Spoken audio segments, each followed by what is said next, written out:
All right. Thank you, everyone, for being here today. My name is Dr. Tessa Forshaw. I'm the Faculty Chair of Workforce and Workplace Learning at the Harvard Graduate School of Education. Don't try to say that quickly. And I'm really excited today to welcome our panelists to dive into what does the AI and the future of work look like. And so I'd love to invite you all to introduce yourself before we get started. Hey everyone, I'm Beth Sapire, and I've spent the last many years at Accenture doing organizational change and learning strategy work with organizations, in particular hospital systems, and most recently spent the past year studying adult development and how adults make meaning. So happy to be here and talk to you about this topic. Hi, everyone. I'm Bill Magnuson. This is a very familiar room for me because I was actually MIT undergraduate and master's in Core 6. And so I've sat in these seats many, many times. Upon finishing my undergrad, I went and worked on App Inventor at Google all the way back in 2009 and did my master's work on it. And so I've been involved in App Inventor since the very beginning. And we're now, I'm the founder and CEO of a company called Braze. We're a proud sponsor of the App Inventor Foundation. And along the way, also a key part of Braze's product is that we help customer engagement teams use a visual programming language in order to create stronger relationships with their consumers. And so excited, we've got a lot of advancement in the product in the last couple of years through AI. Excited to talk about that. This is also a foundation and a event that's very near and dear to my heart. So it's great to be here. Hi, everyone. My name is Gia Fanelli. I'm out of McKinsey Company. My role is primarily as a learning designer. I work on creating learning experiences for our consultants, and I also work on various innovation initiatives and research projects internally. And I'm very happy to be here today. Great, thank you so much. So I wanted to ask the audience a quick question before we get started. So I'd love a hands up if you are very optimistic about the future of work and AI. Okay. And hands up if you are very pessimistic about the future of work and AI. Okay. And who's sort of happily sitting in the middle and kind of non-committal? Awesome. Okay, great. And so now I'd love to actually ask the same question of you all. I'd love it if you could paint a picture for us, and we'll start with you, Beth, and just go on down, of what is the best future that you can imagine with AI that's coming for us, and what is the worst future that you can imagine that is coming for us, and what's your take on where we're going to land? Yeah, I mean, I think the picture I see in the best case scenario is, AI has this potential to raise the ceiling of our capacity. So it has the potential to allow us to tackle problems and engage in ways that we don't even kind of comprehend or think about today. I think about the worst case scenario is it kind of lowering the floor of our human capacities. And I don't know if anybody's seen Idiocracy here, but I think about that movie as being a satirical case example of the worst case scenario of where I think we could go. And in terms of where I think we'll land, right? I think we'll probably land somewhere in the middle. I think that the beauty of it, like, we have the potential to design where we go from the ceiling to the floor, and there's a lot of influence everyone in here can make, and I think the possibility comes around thinking of it as more than an implementation or as a tool, but as about adaptation and adapting our capacities. So, yeah, I'm definitely really excited anytime new technology comes about, where especially the way that we kind of collaborate with it cognitively allows for us to rely on new tools, new skills. Obviously there's a lot of tools that we use with our hands, and there's been a lot along the way that has allowed us to accomplish and build many great things. And I also look at just how mobile devices and the access to computation and communication and access to search and knowledge has changed the way that we think through problems and the way that we build and design things over the course of the last couple decades. And so my upside scenario is one where AI becomes another tool like that, where we learn how to kind of advance what we're capable of. It's not just a productivity enhancer in the velocity sense, but actually something where we can fundamentally change the way that we attack problems. The flip side, I think, is one I would summarize as like the downside would be that everything gets boring, right? And when art is all derivative, it doesn't move us, it doesn't impact us. When people are focused too much on velocity and output and not enough on impact and really creating great timeless work, it gets boring, right? And it's boring not just as a consumer of those things, but also as a creator of them. It is incredibly fulfilling to build, and the process of critical thinking that leads to new knowledge and new perspectives and new ways of thinking about problems. That's a great intellectual journey to go on as an individual and as a society and as a team. We're seeing in some early signs that people may use AI just to be lazy and to have everything just kind of go toward the statistical mean, and to just accept the answer that is given to them by the all-powerful answer engine, and to not think twice about it and move on. And I think that it would be a real shame if too much of what we do as humans goes in that direction. All right, I'm going to take the learning lens to this. Sorry, I'm not sure how far back to hold this. So I have hope that AI can be the great equalizer for learning. Not everyone has the ability to have a coach or a mentor in their lives that know their thinking and can help them process through that. But AI can do that for us. There's hope there. So I'd like to imagine a world where AI is more embedded in everything that we do, including our work, and in real time, it's adapting with us. It's accessible and available to everyone around us. And that will also mean that learning is continuous and also contextualized for you. So it'll give you what you need when you need it, as opposed to waiting months for, let's say, a learning program or something. And that would free us up as humans to really focus on those human aspects that we should really be leaning into and not rely on AI for, like building relationships, making connections, really developing humans. And on the flip side, I'm not afraid a robot's going to take my job, but I am afraid that we are going to offload a lot of the thinking and the struggle that really helps us develop into good thinkers and develop judgment. And so in this world, I do have a fear that AI will take all those entry-level jobs that perhaps, those are the unglamorous tasks that we all maybe don't want to do, and they're tedious, but they do have a purpose. That's really our training ground that you use, and we use as learning professionals to develop humans, and you would use to develop your expertise. I get a little concerned about that, and what happens then if you're not faced with these moments where you need to find your way out of these sticky situations. That's how, again, we develop our expertise and ways that we learn how to think. So what happens when that goes away?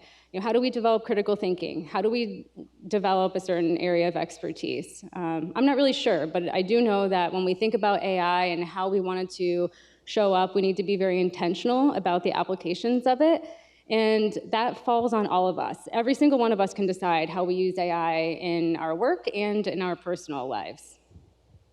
Something that I'm hearing across all of you is that the best case scenario here is that we amplify human capacity, that we augment what we're capable of, and dramatically improve our potential. But the risk is that we essentially let go of our thinking, our reasoning, and we start to outsource and automate instead of augment the reasoning component of a human that makes us unique, that gives us creativity and novelty, that gives us expertise, that gives us the ability to adapt and thrive.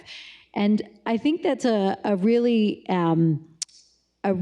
interesting tension for us to be sitting in, because right now so many of these technologies in how they are currently designed and presented to us, unintentionally eliminate some of the cues that we might engage with to have us be on the augmentation side instead of the automation side. So they present to us as confident, finished products that are beautiful, that you can download and give to your boss in 1 second, that you don't even really need to review, or you could just add another workflow in and have the AI do the review for you, right? So what do you think are, and I'll start with you, Bill, in your capacity as a tech leader, what do you think are our opportunities to influence how these tools are either designed or how they're used in our organizations? Yeah, well, I think one of the key things that I think is important to keep in mind is where your competitive edge and your differentiation, or your inspiration or your deeper learning comes from as we utilize these tools. Because when we can look at other areas of our lives where we've relied on convenience in order to create room for us to do other things. And examples of that could include, like, for instance, if you need lodging somewhere, you can very easily book a room at the Four Seasons and get a very predictable experience.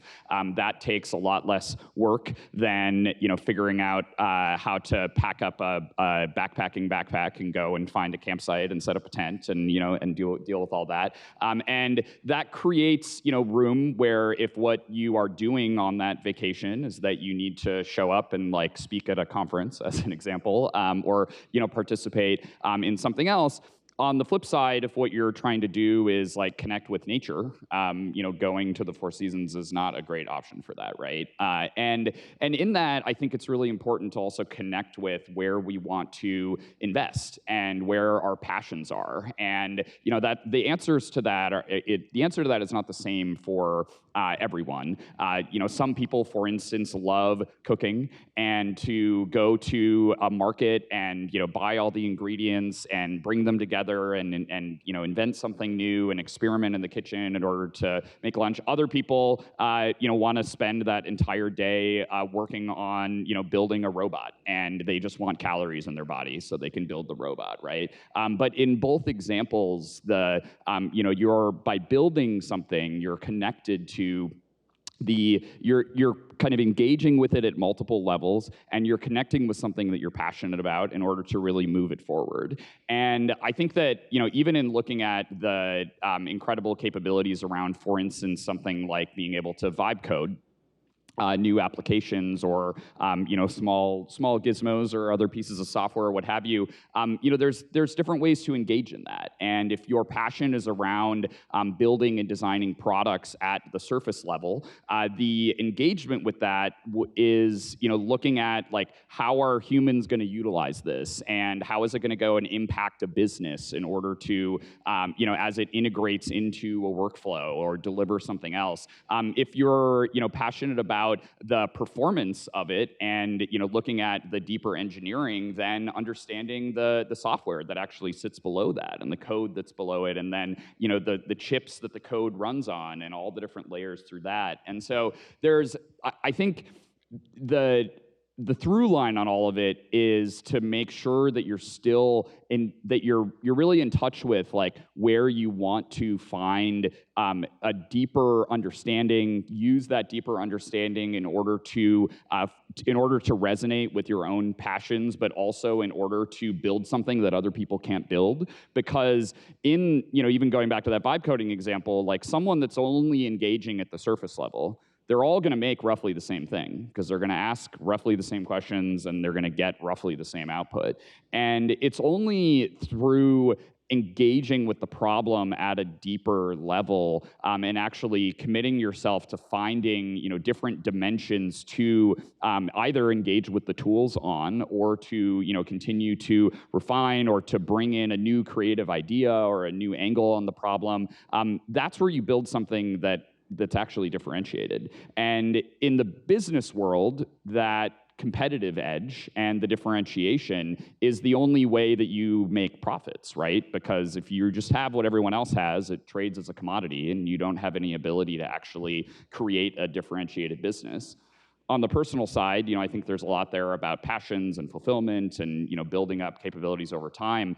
But in both cases, there's a demand that you engage in the problem in a deeper way. And that goes back to the concern, which is that AI does make it very easy to just engage at a shallow level. But I think there's a lot of really good reminders, whether it's personal or professional, as to why we shouldn't end up in that trap.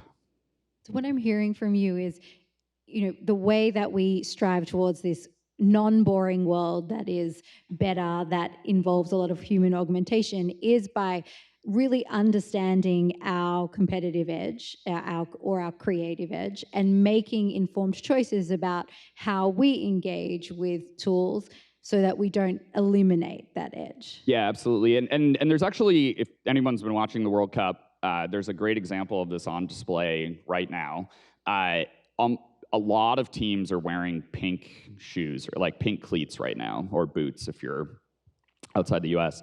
And if you go to ChatGPT and you ask it a question that's like, I'm a brand manager at Nike or at Adidas, and we sponsor the national team from this country, and the World Cup is coming up, and I'd like to make sure that my shoes are distinctive when they're out on the field or on the TV broadcasts. What color should I use? ChatGPT confidently comes back and says that they should have pink cleats. And the reason is that it'll be distinctive on the field. And you go and you look at the teams right now, and there's pink cleats playing pink cleats for teams all over the world, and it is so far from being distinctive, right? And so I think it's just a great example where when you take the default answer from the tool, it feels smart, it's well-reasoned, it presents well-reasoned, but if you don't dig to the next level, you end up with something that just looks like everyone else. It's it's both boring and it's not effective. The goal doesn't even get achieved.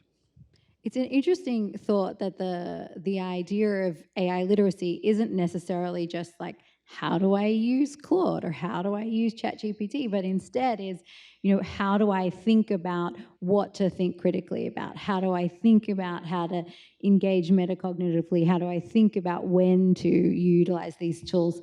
Gia, I know that's a bit of a journey that you're going on right now at McKinsey, and I'd love if you could share with us how you're thinking through the skills that people need to thrive in this fast-paced AI world.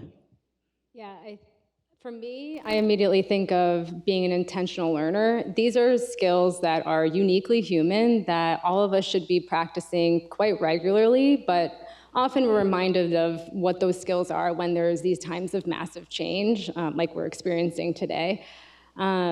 And a lot of the work that we've done over the last few years has been around apprenticeship because it's core to how we operate at McKinsey.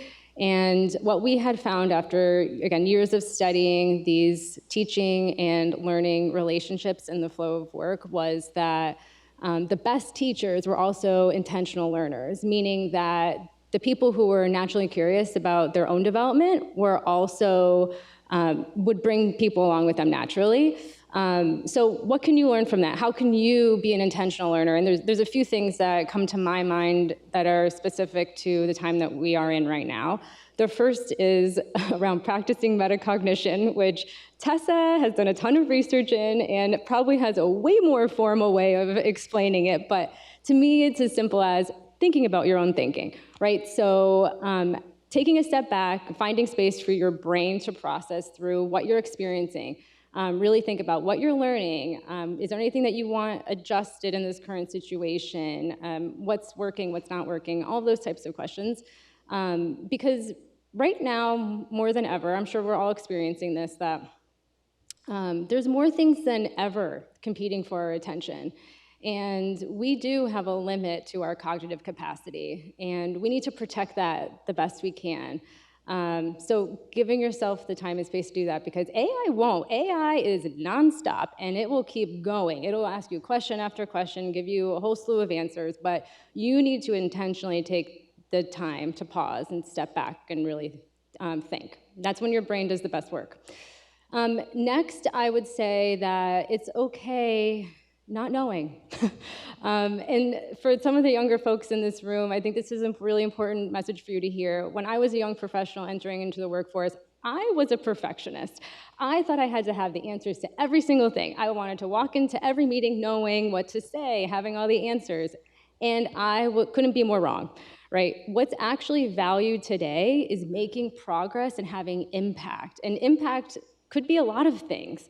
It could be that you even learned something and that could contribute to something else. I can't tell you how many projects I've started in the last few years that didn't really go anywhere, but I learned something from it that I could apply somewhere else, and that's still impact. So it's okay not knowing everything. We're not gonna know everything. I could tell you that your leaders, your teachers don't know everything either. We're learning together as we go. So just be comfortable knowing that and adopt more of an experimental mindset so you can really think about, when do you have enough information to move forward? And until you do, ask great questions. Bring people along with you. Get curious. And then from there, test and learn and keep iterating. And then lastly, something I always say is deliberately build your community around you. So really think about who you want surrounding you, people that inspire you, people that challenge you, people that will give you honest feedback. That's going to be so critical, especially how we build relationships in this upcoming era. A lot of what you just said made me really think back of the builder, right? It's a similar kind of concept here of be comfortable not knowing, test things, use insights that you learn from testing and making to refine your approach and your insights and your takeaways. I'm interested, Beth, one of the things that we've talked about a little bit earlier on was when some of these entry-level tasks go away, that might lead to an impact of how we build expertise and a need to shift how we, build our identities. I think my question for you is that true in terms of how we make meaning at work and how we build our identities and our emotional regulation and all those things that are happening for a young adult? But also, what role could this notion of a builder identity play in that moving forward? Yeah, so I think Gia started to allude to some of this as well, but I think work has always been in place where as young adults, we are developing ourselves in that context. We're producing things, we're giving output, but work is working on us and we are changing our identity and how we think. And there's kind of three key things that happen when we're at work, especially early in our careers. Through the challenges we face repeatedly, we shift how we think, right? Our judgment, the knowledge that we have, our ability to translate information from one situation to another is impacted through those challenges. Our understanding of why we're doing what we're doing, our motivation, our belief in self. I am this type of person who leads others, who can navigate a crisis. Those ways that we define ourselves are actively happening in the workplace early on in our careers in particular. And the experiences of challenge and having friction with support are what allow us to shift that and continue to put effort in to try again and continue to develop those capacities and strengthen those muscles. And the third kind of aspect from a developmental standpoint is emotional regulation. The ability to stand in a room, say our opinion, get feedback, disagree, collaborate with others, navigate human connections and relational dynamics are our opportunity as young adults and new folks in the workforce is to practice all of these skills and to get a lot of reps in these spaces to explore different aspects of our identity, to kind of really uncover who we are and how we want to be. And so I think the potential of AI, there's a natural tendency to use it to make our lives easier, to offload thinking sometimes. And that takes a lot of the friction away. Because as humans, we want to like de-friction our lives. That's what we're looking for naturally. And AI is like, while a lot of research shows it's getting better, but it's not always the most accurate thing. It is the most persuasive thing. It is like the best influencer you could ever ask for. So it's a hard thing to fight against. But if we can think about ways of how to use AI to help us create or engage in the right challenges or the right frictions that help us develop the uniquely human capacities like creativity, like collaboration, that are generative for us, that align with like our why, it can be this incredible tool to democratize knowledge, to create more equity in the workforce. And so that is a way that I think that it can be a really, really, really powerful tool if we're really intentional about the tone, the pace, when and how we use it, and we use that reflection up front before we engage with it, and continue to reflect on how we're learning, what we're learning, and what that means for us. And I think overall that kind of ties back to this overarching opportunity for identity to development in this time period.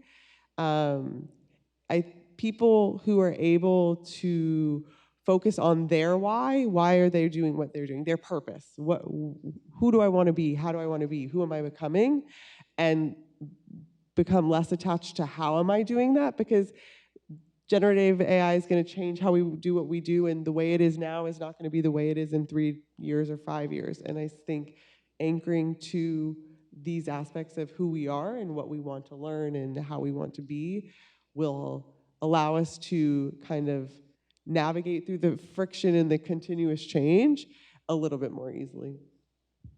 It's reminding me of this study that was done in a town called Janesville, Wisconsin, which had a General Motors plant that built cars, and it was shut down.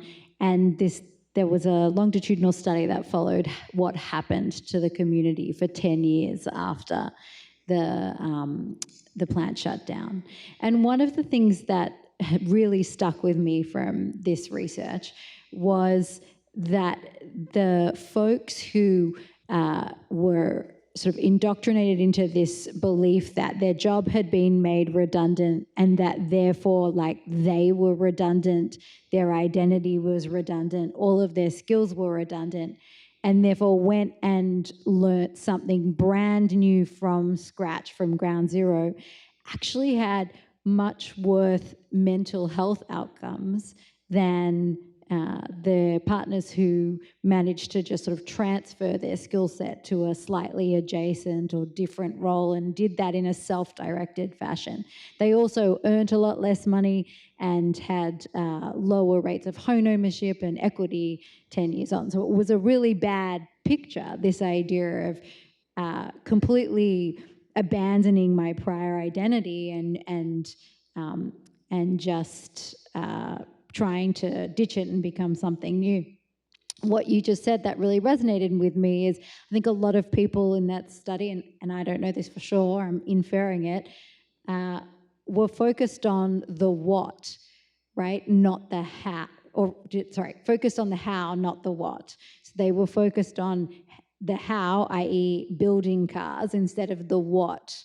And I was just wondering, what tips do you have for not just young people, but even people later in their career who might be facing task or job disruption to make that shift towards the what from the how? Yeah, I mean, I think a big part of that will be engaging with this learning in community, in connection. So I think it's about like talking to peers, talking to others about like what you're learning, like what does it mean for you? What questions does it bring up for you? And how do these tasks that you're doing relate to where you want to go and who you want to be? And I think also thinking about that why question, who am I, that purpose question that I think sometimes feels overwhelming, thinking about it as like holding it loosely, like as something that will change, but it is a way that kind of gives us a direction or a distant point to look towards while we are navigating this tool and using it in different ways. But I really think a big part of doing it is like the relational aspect, and there's something that happens when you are in communication with somebody who's also navigating a similar challenge, and you're talking about it and you're witnessing each other kind of uncover the friction and like reorganizing. It's like we're doing tangrams with all the ways that we understand ourselves. We're repiecing the pieces of ourselves together through this in a much more fast-paced environment. So those are some things that I think about, and I think implicit in that is the reflection that Gia was talking about. Yeah, there's an interesting parallel in that to how I think about scaling company culture, and you can see in how people define, like if you ask someone like, what characterizes your company's culture? And if let's say you're a small startup, you're half a dozen people, and you have this tradition where you go to the pub across the street every Friday, right? And someone may describe that as like, oh, part of our culture is that we go to the pub together on Fridays, right? And then all of a sudden, 3 years later, you're a 500-person company, you've got like locations around the world, you have people from different cultures and different stages of life, like they might need to go home on Friday to see their kids, or maybe they like don't drink, or they're a half a world away, so they obviously are not across the street from the pub, right? And if you characterize the culture as that behavior that was tied to that point in time, you would say, hey, the culture has changed.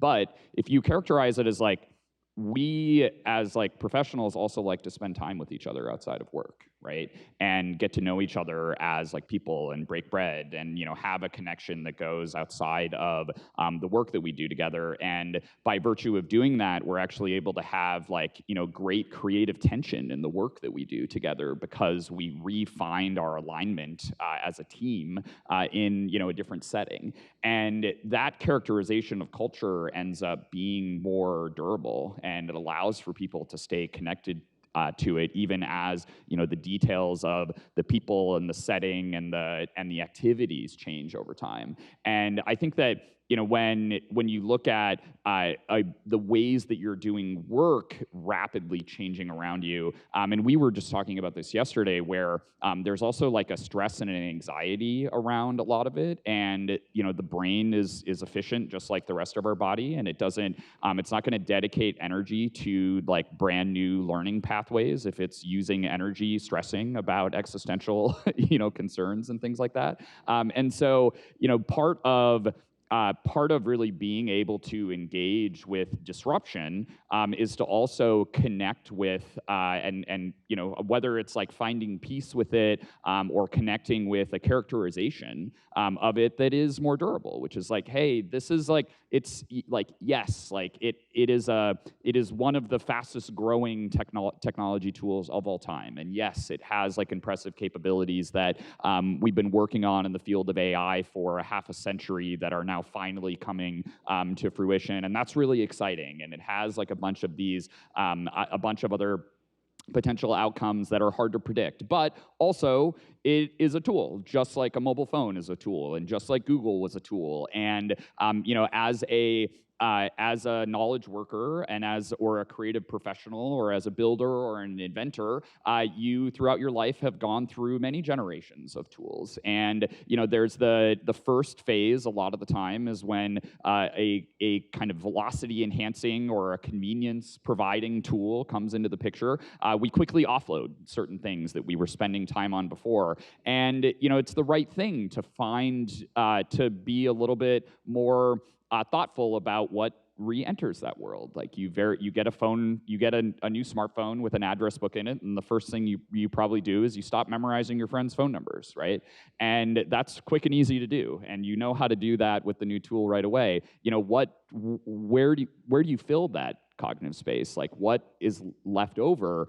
That's a hard question, and it's one that's like worthwhile to be a little bit more patient about. And I think that one of the hardest things in looking at, you know, what jobs are still there post AI is that, like, we don't necessarily know the shape of what's going to be valuable on the other side of this yet. But you know, we do know that teams that can communicate and can align well together, and you know, businesses that can differentiate and can deliver valuable things to their customers that no one else can. That, you know, those are the competitive edges that like create success. And we also know that if we spend time on a learning journey and a building journey with different areas of our life that we're passionate about, that's going to create fulfillment for us, that actually sets the stage for us to go and do harder things that we otherwise might not be able to. And so I think there's a lot of durable truths in here that we can keep ourselves connected to, even while, you know, there's a lot of you know, diffusion and frenetic energy and a lot of other change happening. Something in our conversation yesterday that we talked about was how you've hired a lot of former teachers into customer success roles, and Bill could very naturally tell me why a former teacher would be amazing at that job.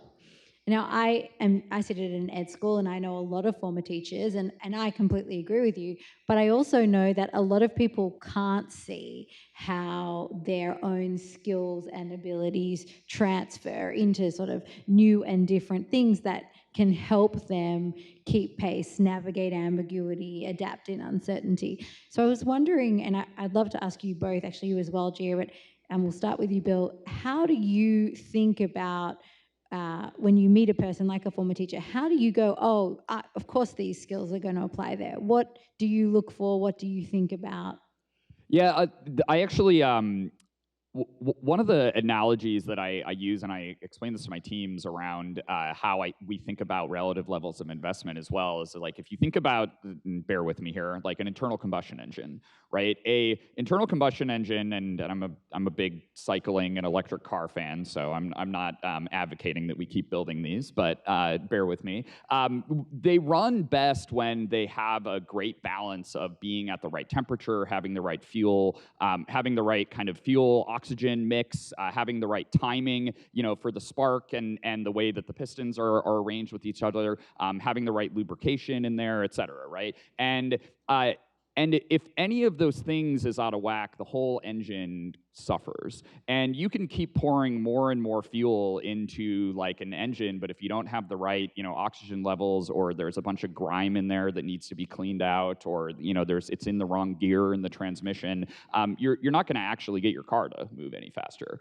And I think that when you look at like a technology company as an example that is trying to train their customers on how to use their product, you've probably already assembled like a huge number of like software engineers and product people, and you've got you know, your people that are doing info security, and there's the finance people watching the books and everything else, but like no teachers that you've hired yet, right? And so when you look at that, it's like, okay, well, in the engine of the system, there's these like critical skill sets that are not in the right balance. And so to be able to bring in that expertise that can then attach to the business problem, it's like having the right like mixture and the right balance in order to allow for the whole, you know, engine of the company to be able to move faster, is something that we need to keep front and center. But a lot of times we're going to miss out on those other ingredients because they're not in our purview. And you know, you see this in academia that a lot of times the breakthroughs come at the intersection of disciplines because they're just in areas that people weren't even looking at before. And so, you know, I always try to encourage new employees, like using curiosity as a tool to both dig deep and become world-class at the thing that you're passionate about, but make sure you don't do it with blinders on. and that you're really figuring out how to collaborate with other groups, that you're keeping yourself informed of the ancillaries around the work that you're doing. And I think that when we think about mixing together skill sets, so often it's like being able to attack problems from different lenses and think through them in different ways, but also keeping a team or a whole company in the right balance, because if you just keep pouring in, if there's not enough teachers on the customer education team, you're going to miss out on the right innovations and the right way to approach those problems. So what I'm hearing you say is it's not actually just about the individual and their skills, but it's about the team and the ingredients that they might bring to it. Instead, Gia, I know in environments like McKinsey, this is also a problem that you face frequently, or a context that you face frequently, where you have consultants moving from different types of projects to different types of projects that they've sort of never necessarily done before, especially when they're junior. I'd love to know, how is it that you think about transferability of skills, and how especially the young people here can think about that in how they position themselves as the world keeps changing and the jobs keep changing and we keep needing to sort of adapt and transfer? Yeah, it's a great question. So at McKinsey, especially when we are talking about some earlier tenure type consultants, they're more in the space of trying to figure out where they want to go deep, right? So they may be jumping from all sorts of different contexts. Maybe 1 week they're at a tech company going through a digital transformation. Maybe there's another, next week they're at an oil rig somewhere. And then next week they're at maybe an insurance company doing something else. So they have to jump to all these different contexts, different people, different industries, and they have to navigate that. So some of the things that we teach are back to what I was saying before around those intentional learning skills. So really understanding, how to ask good questions, building good relationships with people, making sure that you are critically thinking, you're problem solving. All of those skills will transfer into different contexts. I think that the more varied practice that you get to being uncomfortable with not knowing, the better at that you get. Uncomfortable with not knowing. I think that's how we're all going to get through the next few years. Before I open up for questions, I'd love to just ask each, start with you, Beth. So Monday morning next week, everyone's sort of going back to their normal lives after this week here. And what is it that you hope that they take into that when they think about AI and the future world of work that they face? I think two things on Monday morning. One, I think before using AI, whichever one you choose for something, I would ask myself, why am I using this and how is it helping me learn? Why am I using AI and how is that helping me learn? And two, I think a practice to get into is questioning my assumptions. I think this idea of we holding less tightly to knowing and more tightly to learning. And when we are encountering something that we think is absolutely wrong or we're certain of an idea, just questioning why do I think that way, or how might it be thought of differently, to kind of start exercising that very uniquely human perspective-taking capability that only we can do. I would say, well, it's nice to speak to a room of people that are here for an event with Inventor in the name, because the first piece of advice is just keep building, keep inventing. But I would also say, dig deeper and be thoughtful about connecting to your passions. I know that we also have a lot of young people in the audience today, which is fantastic, and a lot of big decisions will be in your future about where and how to spend your time, both academically and professionally. And I think the pattern that you see over and over again is that when people pursue different areas where they have a strong passion or a strong resonance with them, with it, that those are exactly the areas where you you do those things automatically. You automatically are going to dig deeper into those things. You automatically are going to have more curiosity and more drive to build and to invent, and that compounds over a long life. And so, yeah, keep building, dig deeply, and stay connected to your passions. So I would say similarly, spend 5 minutes every day for a week. Just try it. At the end of the day, just do some metacognitive thinking about how things went that day. How are you feeling? How'd it go? How did you approach today? What would you do differently next time? And from there, also share. Build your community in that way. Share with others. Be vulnerable. Share what you're learning about what you've experienced and what you want to take forward. I think one of the biggest things is when you do that and you build your community around you and you're open and honest with those connections, you will see that you have blind spots. We all do. And they'll bring out things that you may not have noticed about even yourself and how you're operating, and potentially other great ideas. It's just more about finding ways where you can connect with others in a meaningful way so they can bring that through for you. Great, thank you. I think we have a couple of moments for questions. So I'm not sure how, there's microphones I can see on your side. So please feel free to jump on up. So my question is that we're seeing that there's a huge change, transformation AI is bringing to the workplace. We just discussed that. So I've got 2 boys, pretty young, and what I see is by the time they enter the workforce, it would be a completely different situation because of the AI transformation. So as parents, what should we do to prepare them for something which I don't see? Thank you. Well, I think you're in good company. There's a few parents on this panel. Do maybe one of you want to take what you're doing first? Yeah, I have 2 young boys, and almost a 2-year-old and a 4-year-old, and so they're still young. But the 4-year-old especially, I'm really trying to get him comfortable with being uncomfortable. You know, how do you deal with moments when you don't know what to do, or he doesn't specifically know the path forward. It's unclear to him. And like, how do you problem solve your way out of that? So I'm just trying to help him think through some like really good strategies in terms of, how can you critically think in these situations? Like, how can you find your way out of this fuzzy situation? And those are the types of skills that are going to get us through no matter what comes our way. We just, again, bringing in your community, talking to people about it. You're going to rely on them. They're going to rely on you. And what you create, you're going to be able to figure out your way, hopefully, in your path forward.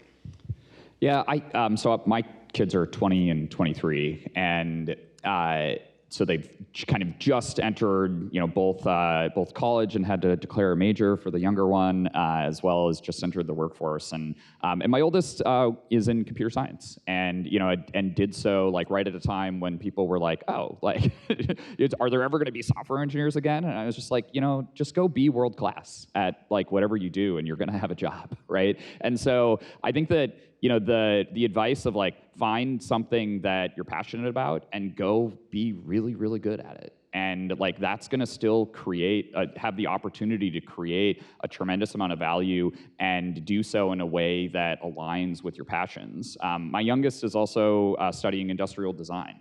And I think that's a great example where it has this interface with the physical world, and it has an interface with how we live our lives in a way that has both connection and scarcity. And so, that's another great example. Now, an industrial designer that just like vibe designs things and makes a bunch of generic, kind of wind tunnel derived shapes that look the same as everyone else, like that's not going to be that interesting either, right? And so making sure that you're still pursuing these fields in ways where you keep that creative vision, that differentiation, or really just being a world-class expert, those are all timeless. And so I think that's where my encouragement went, and the field choice I think matters less than making sure that you're really continuing to push yourself for that depth and that excellence and the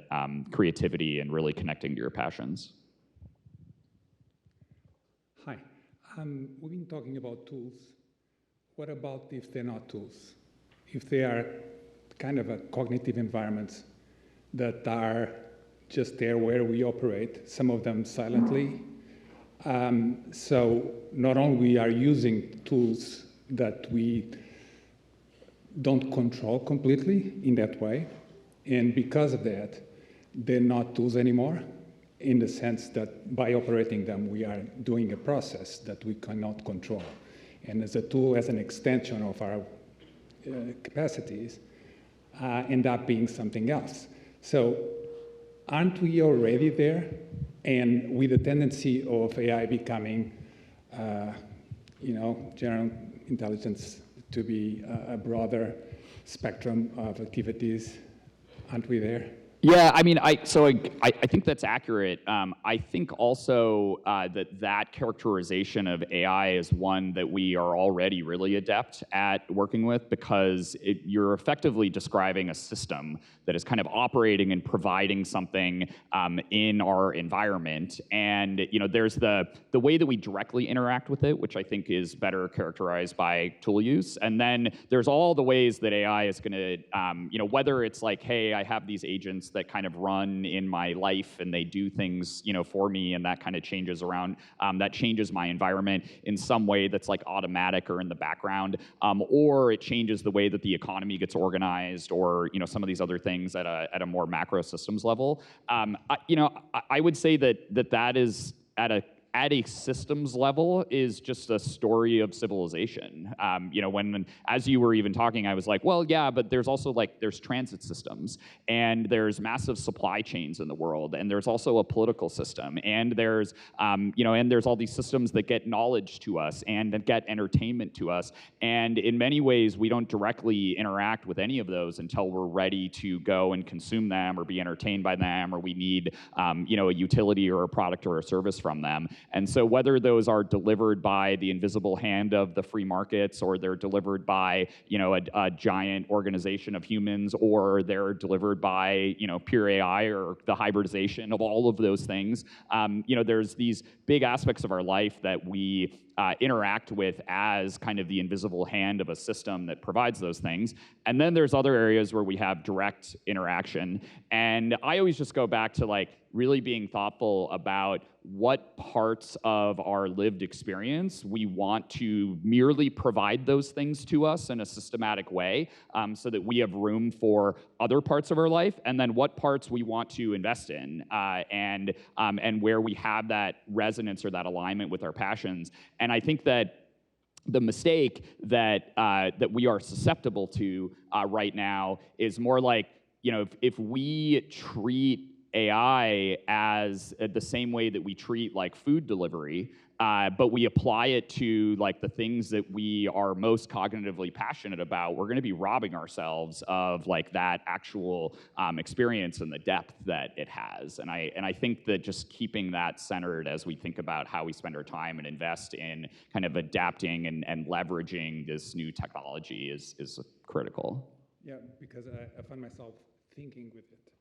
So in that moment, even in terms of authorship of ideas and procedures, and it's a process that sometimes, even in philosophical terms, even in other types of reasoning, end up being difficult to separate one from each other. And so the process that we normally call creativity, in the sense of making something that no one did before, to create as a god, sometimes are there, not there anymore. So that's the area, the gray area, let's say, that I feel that we are transitioning for something really different, that that we don't know exactly what is, and that was my question. Hello. So I was thinking that these creativity and also artistic skills like music, painting are often ignored in the more technical technology and AI specifically. My question is, how essential now in the future, specifically in workforce, how essential will these skills be in order to become better workers and better professionals, specifically in the area of AI? I was just talking, but I met my wife at a panel that was called Ninjaneering, when fine art meets high tech. And she was one of the speakers on the panel, and she builds interactive sculpture. And I was actually just joking with her the other day that, like, when I look at her, and she runs an art studio in Brooklyn, in New York, where we live. And when I look, she uses AI like regularly in her job because as a small business owner, she's regularly tasked with doing all kinds of things that she doesn't necessarily have someone on her team that already knows how to do that or skills.